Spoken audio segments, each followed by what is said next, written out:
A square-rigged ship on the Baltic Sea is inspiration to poet, artist, traveler, and adventurer.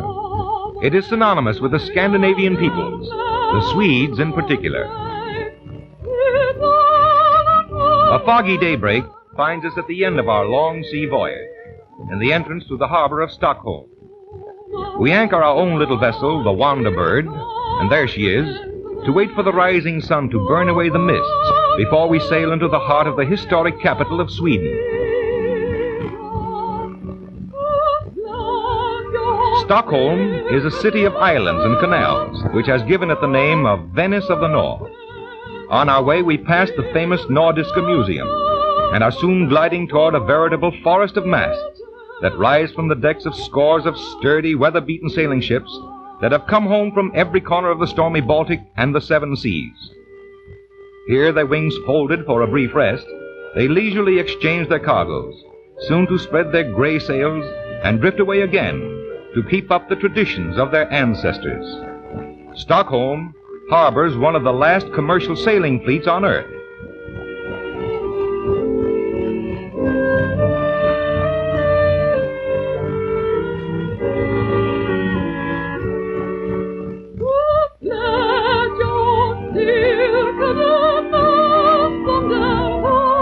These are the city's ferry boats, which ply like white swans through many canals with the regularity of streetcars. Stockholm is built largely on about 30 islands and is sometimes called the city between bridges. From atop the towering spire of the City Hall, we get a gull's eye view of this metropolis of the North. Its occupation dates back 1,000 years. In the middle of the 13th century, Birger Jarl established the present city. It has been the scene of numerous bitter wars, yet through the centuries, it has been a very important center of art and culture. It's the home of the Nobel Prize Awards, seat of political power, and it has had much to do with shaping the destiny of both ancient and modern Europe.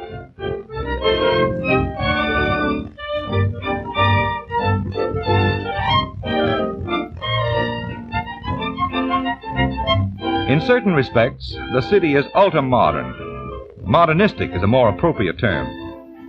These are apartment houses, each with its own balcony and separated by plain but artistic partitions.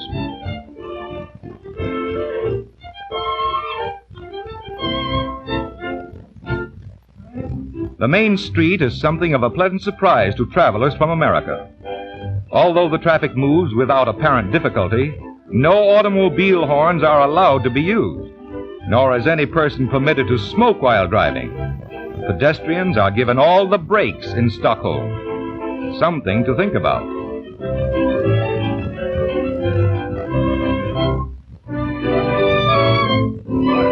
Here's a familiar sight, though.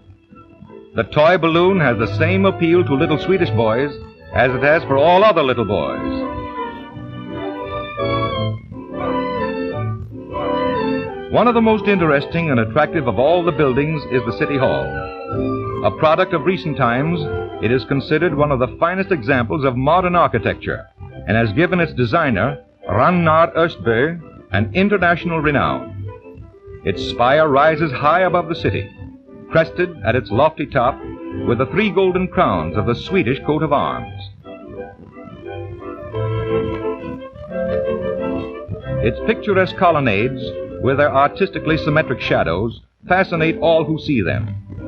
Surrounding is an attractive park, at the edge of which the blue waters of Lake Mälaren flow out to the Baltic Sea.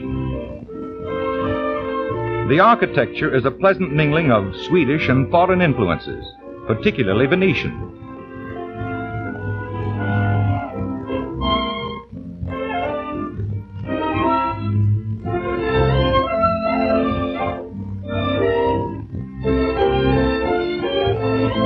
Here is that part of Stockholm which has given it the title Venice of the North.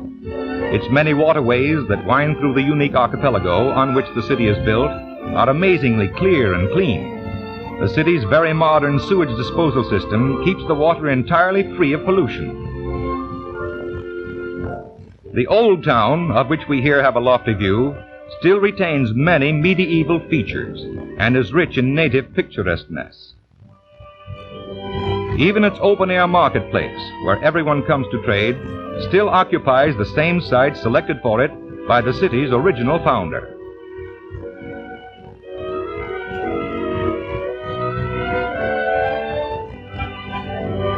The streets are surprisingly narrow, some not more than 10 feet wide.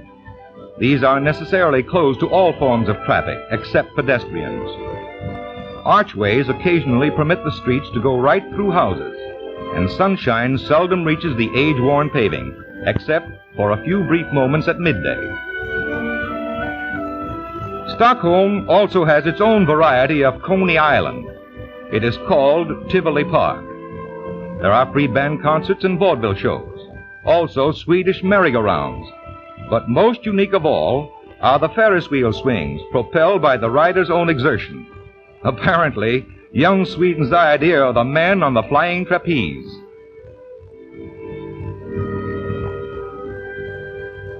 However, for those who like the more serious and artistic, this government-owned national theater presents drama enacted by Sweden's foremost actors and actresses.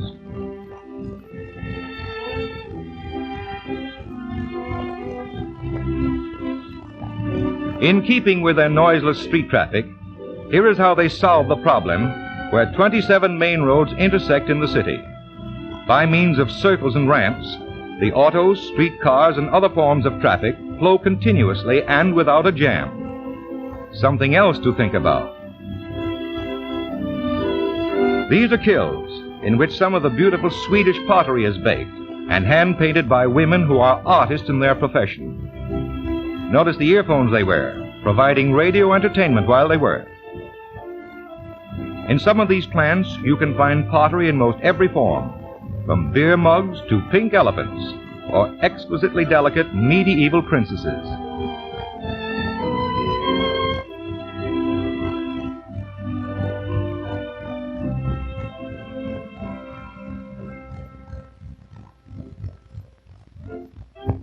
Then, to top off an afternoon in typical continental fashion, we have tea or something stronger at one of the attractive terrace cafes and watch the folks go by. Perhaps we may be fortunate enough to witness that ever-thrilling and fascinating display of military pageantry, the changing of the guard and the trooping of the colors at the King's Palace. Led by the best band in the land, whose militant music makes something within one keep step, they parade past. There is nothing quite like it. For foreign visitor and native alike, it always has the same irresistible allure and fascination.